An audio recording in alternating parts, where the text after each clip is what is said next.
Bernie, how nice is it to know you're going to play finals this year? Yeah, well, I think realistically we still need to win one more, but I guess we're in a lot more exciting position, I guess, than last year. Knowing by this stage we weren't going to be playing finals, so yeah, we've got that hunger back as well to want to play finals. In my first few years, we sort of took it for granted a little bit that we were, playing finals each year, and yeah, the last couple to not have been involved in it certainly creates that hunger, and yeah, we've certainly got that back. Do you treat this one against West Coast on Saturday like a first final, because it's pretty well whoever loses is going to be in big trouble for home finals? Is it tough forward chat? Well, certainly West Coast are going to be in the finals and in the hunt for the in the race for the premiership. So it's certainly a massive test for us. We treat any game like a final now because every game's important. So yeah, we won't be treating it any differently to other games. But they're obviously been going really well this year as well. So it's a massive test for our group. Is there understanding there's a lot more on the line than just 4 points this week? And is that more than that classic 8-point game? Oh, it can shape, yeah. I guess in that sense, it can shape the 8 by winning this week. But in saying that, every week, it could shape the 8. You drop any game and it puts you down the list. It's so close at the top there. So yeah, I suppose it is important. But you say you found the hunger again as a team. What else have you got to find in the next 6-7 weeks? When I say we've found the hunger, it's just we've got that hunger back to want to play finals, and we want to be a successful footy team. So it's exciting, like I said, to be able to be playing finals, and I think that's important, especially for our young guys to get a taste for it as well. Because I was lucky enough when I was in my first few years to get a bit of a taste for it, so it's good for the young guys as well. As a team, do you look at how Sydney got on top of them on the weekend, or do you just focus on what you were doing? Yeah, we haven't really looked into the way Sydney played as yet, but that's something that the coaches will definitely look at and definitely try and dissect how Sydney went about it and how other teams have been successful against them. So we've done that in the past with other sides. So whether that definitely helps as well. So. Is a 119-point win against GWS a good prep or a bad preparation for a top 4 side?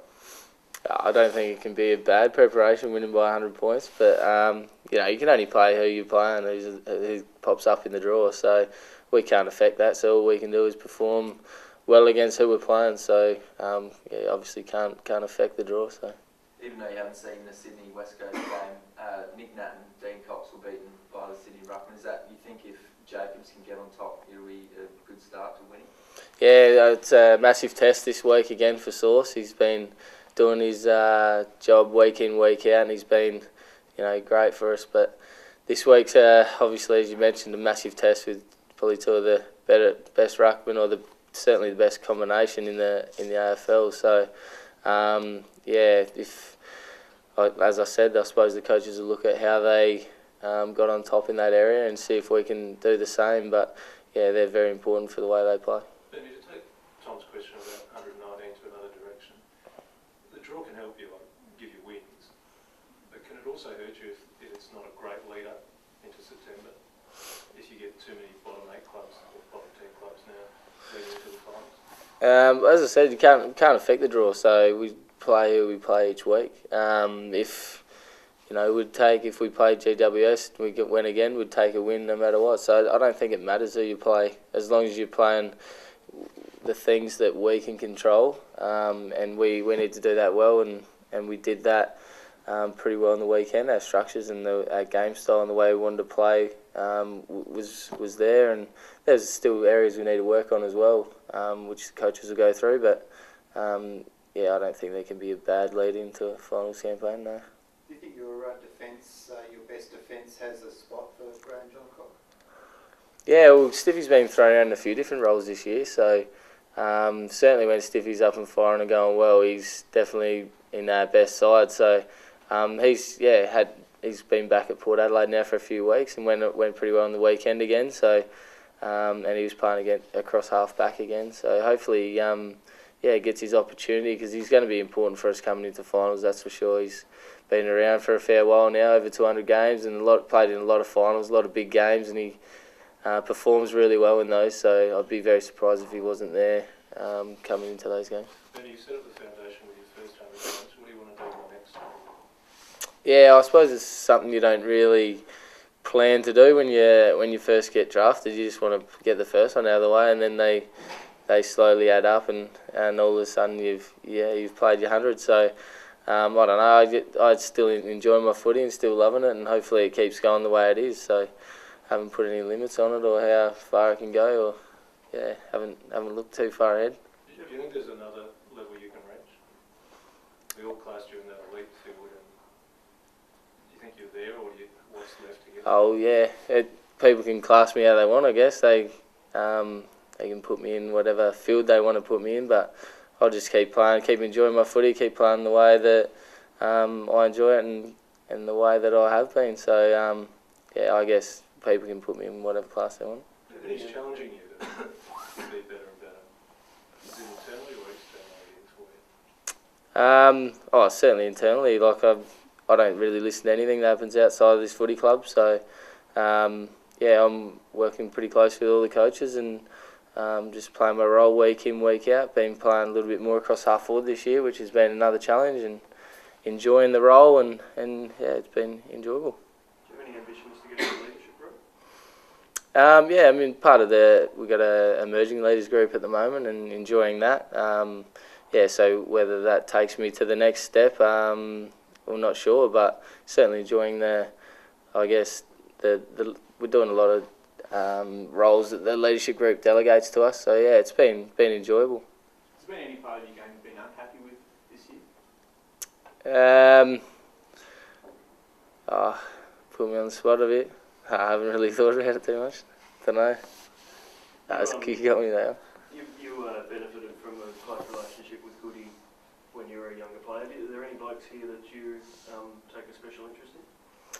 Yeah, when I first got here, Goody was, and I suppose up until today, I still speak to him about footy and the way I'm going and stuff like that. So, he was a massive part of me improving as a player. So, I'd love to pass that on to other young guys, but been catching up a fair bit with a young guy, Brad Crouch, at the moment. So he's actually he can't play this year because he's too young, but he's going to be an awesome player, and he's from country Victoria as well. So he's enjoying that role as well off the field, I guess, of teaching as well, which is I suppose the next step of a player that's been around for a while. And in terms of lessons, are the hardest ones for you been on the field or